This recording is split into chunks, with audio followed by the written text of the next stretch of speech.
Celui qui arrose, une plateforme qui promeut les talents et potentiels. Shalom, shalom peuple de Dieu, shalom servantes et serviteurs du Seigneur, de partout où vous êtes, nous vous saluons au nom précieux du Seigneur Jésus-Christ. Que la paix de notre Seigneur Jésus-Christ soit avec vous. Je suis très honorée de me tenir aujourd'hui devant vous. Je suis la sœur Grace Toukoumou de la cité de refuge centrale. Je rends toute la gloire à notre Dieu. Je lui remercie pour le renouvellement de bonté, pour la protection, pour la grâce qu'il ne cesse de nous accorder. Il a permis à ce que vous et moi nous soyons encore comptés parmi les vivants d'aujourd'hui. Toute la gloire lui soit rendue. Je dis également merci à mon Père spirituel, l'apôtre Yves Nathan Kassongo, pour cette belle initiative de la création de cette plateforme, de notre plateforme. C'est lui qui arrose, qui ne cesse d'édifier, qui ne cesse de bénir de filles et de familles. Avant toute chose, nous allons laisser ce moment de prédication entre les mains du Seigneur. Prions. Éternel, désormais tendre Père, nous te rendons grâce, mon Dieu, disons merci pour ce moment. La Bible dit qu'il ne dit qu'une chose arrive sans que l'Éternel l'ait ordonné. Papa, tu connaissais ce jour, tu connaissais ce moment. Parle-nous, enseigne-nous, et la gloire te reviendra à jamais. Au nom puissant du Seigneur Jésus-Christ. Amen. Aujourd'hui, le Seigneur nous a conduits dans un message profond. Un message qui touche le cœur et qui libère l'âme. Notre message d'aujourd'hui est intitulé « Le vrai pardon selon Dieu ». Que le Saint-Esprit dispose nos cœurs à recevoir sa vérité et à marcher dans la guérison qu'il veut pour nous. Sans plus tarder, nous allons entrer dans le vif de notre sujet. Dieu nous appelle à un pardon vrai, sincère et libérateur. Mais avant de voir comment le vivre, commençons d'abord par définir ce que c'est le pardon. Selon la définition du dictionnaire, pardonner signifie remettre la faute de quelqu'un, ne plus en tenir rigueur, renoncer au ressentiment. C'est donc un acte volontaire. On décide de ne plus garder la colère, la rancune ou le désir de la vengeance.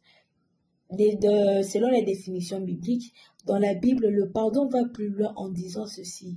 Le pardon, c'est obéir à Dieu en renonçant à l'amertume, en libérant l'autre et en laissant Dieu guérir notre cœur. Ce n'est pas oublier le mal, ni excuser l'injustice. C'est un acte de foi et de grâce inspiré par l'amour de Christ qui nous rend libres. Le pardon n'est pas seulement un message, n'est pas seulement un principe moral, mais c'est le cœur même du message chrétien, le sens de l'évangile, le langage de Dieu. Pourtant, pardonner n'est pas naturel. Nos blessures sont réelles, nos émotions sont très fortes, nos cœurs sont parfois brisés, anéantis, mais la question demeure, qu'est-ce que c'est le vrai pardon selon la Bible? Aujourd'hui, le Saint-Esprit veut nous enseigner, nous guérir et nous libérer. Nous allons lire dans le livre de Matthieu 6, chapitre 6, du 14e au 15e verset. Nous allons lire au nom puissant du Seigneur Jésus-Christ. La parole, si vous pardonnez aux hommes leurs fautes, votre Père céleste vous pardonne aussi. Mais si vous ne pardonnez pas aux hommes, votre Père ne vous pardonnera pas non plus. Parole du Seigneur. Ici, Jésus établit une loi spirituelle très importante. En disant ceci, la mesure de notre pardon envers les autres influence la mesure du pardon de Dieu envers nous. Dieu ne dit pas « pardonne quand tu te sentiras mieux », ni même « pardonne quand l'autre reconnaîtra sa faute ou son tort », ni même encore « pardonne quand la douleur disparaît ». Dieu nous dit dans sa parole « pardonne ». Pourquoi pardonner? Parce que le pardon est un acte d'obéissance avant d'être une émotion. Le pardon est un choix, pas un sentiment.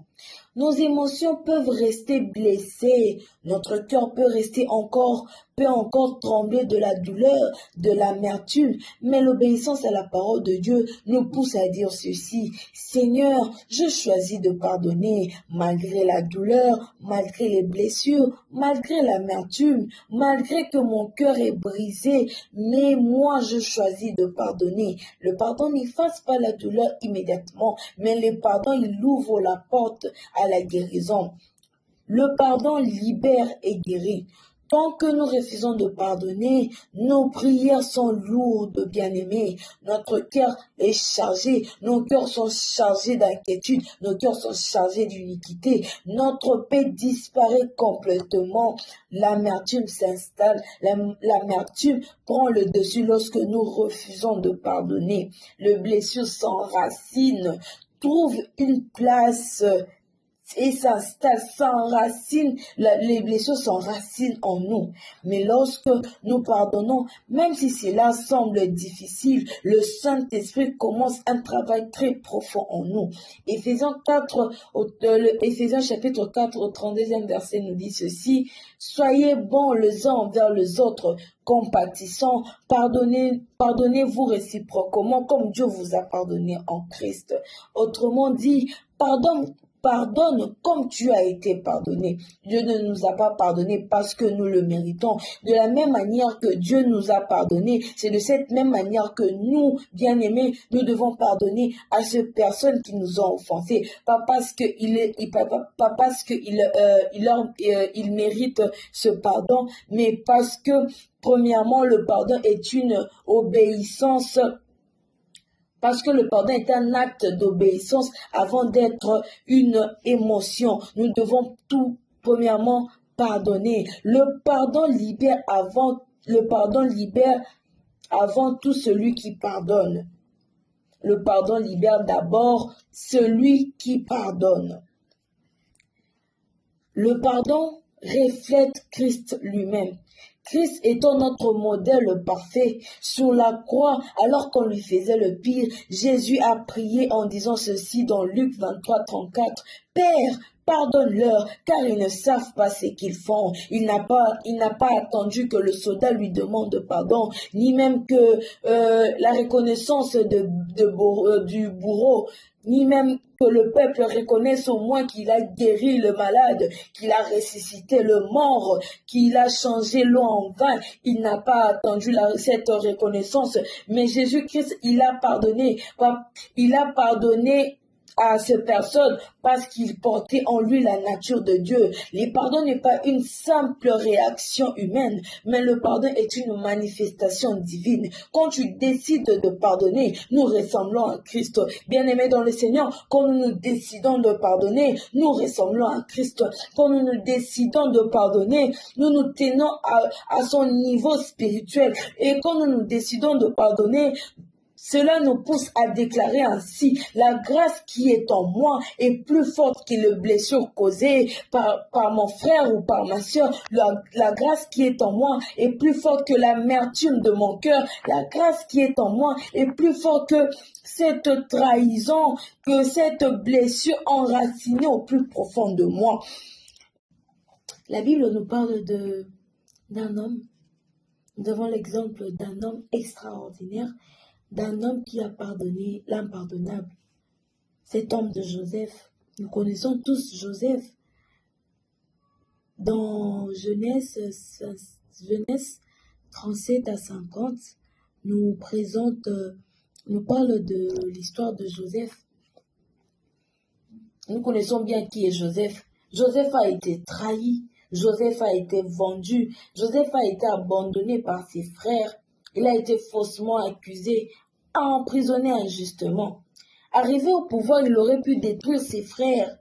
Mais non, Joseph a choisi le chemin de la maturité et de la restauration. Il a dit dans Genèse 50, 20, « Vous avez médité de me faire du mal, mais l'Éternel l'a changé en bien. Regardez le niveau de maturité de Joseph. Joseph n'a pas simplement pardonné à ses frères, mais il a réhabilité, il a ramené, il a béni, il a rétabli la relation qui existait entre ses frères et lui. Le pardon de Dieu ne reste pas au niveau de mots, mais le pardon de Dieu, il change la manière dont nous regardons les personnes qui nous ont blessés. Notre manière de voir ces personnes change grâce au pardon. Lorsque nous pardonnons, notre façon de voir, notre vision concernant ces personnes, à propos de ces personnes qui nous ont blessés, change. Nous ne voyons plus la blessure, mais nous voyons le plan de Dieu caché derrière cette blessure. Nous nous posons la question, qu'est-ce que le pardon produit en nous? Premièrement, le pardon nous libère. L'amertume est une prison où l'on enferme l'autre, mais dans laquelle on se retrouve soi-même enfermé. Et le pardon nous permet à briser ces chaînes de l'amertume qui nous a enchaînés au plus profond de nous, qui nous emmène dans la haine. Le pardon nous permet, le pardon nous aide à briser ces chaînes. Deuxièmement, le pardon guérit. Quand nous pardonnons, nous permettons à Dieu de toucher cette zone blessée, de toucher cette zone brisée, de toucher ce cœur meurtri. Troisièmement, le pardon protège notre cœur. Le manque de pardon ouvre les portes spirituelles très, très, très dangereuses, mes bien-aimés. Quand nous refusons de pardonner, nous ouvrons les portes à la colère, à la haine, au ressentiment, au jugement, au dégoût. Par contre, le pardon renferme toutes ces portes et préserve notre cœur et garde notre cœur pur. Nous allons nous poser cette question, comment arriver au pardon? Comment pardonner à ce frère qui m'a fait tant du mal? Comment pardonner à cette soeur qui m'a détruit au plus profond de moi? La première des choses à faire, c'est de demander à Dieu de nous révéler les blessures ou le blocage dans nos cœurs. Deuxièmement, c'est de décider dès aujourd'hui de pardonner à ceux qui nous ont fait du mal, même sans attendre la reconnaissance de leur part. Troisièmement, c'est donner la blessure, donner ces blessures, donner cette tristesse, donner cette amertume à Dieu. Car Dieu, il est le seul capable de guérir ce que tu ne maîtrises pas. Quatrièmement, c'est prier pour recevoir la force de pardonner. La force de pardonner n'est pas humaine, bien-aimé. La force de pardonner, elle vient de Dieu. Et donc, nous devons prier pour recevoir cette force. Et cinquièmement, nous devons laisser le Saint-Esprit guérir notre cœur avec le temps. Le pardon est un geste, et la guérison est un processus. Bien-aimé dans le Seigneur, le vrai pardon selon Dieu n'est pas un effort humain. C'est une grâce, c'est une puissance, c'est une libération. Lorsque nous pardonnons, nous imitons Christ. Lorsque nous pardonnons, nous brisons le chaîne du passé. Lorsque nous pardonnons, nous ouvrons les portes de paix. Nous ouvrons la porte à la paix intérieure. Nous ouvrons la porte à la tranquillité de l'âme. Lorsque nous pardonnons, nous permettons à Dieu de nous pardonner pleinement. Aujourd'hui, Dieu nous dit, libère la personne pour que moi, Dieu, je puisse te libérer. Voilà, mes bien-aimés, notre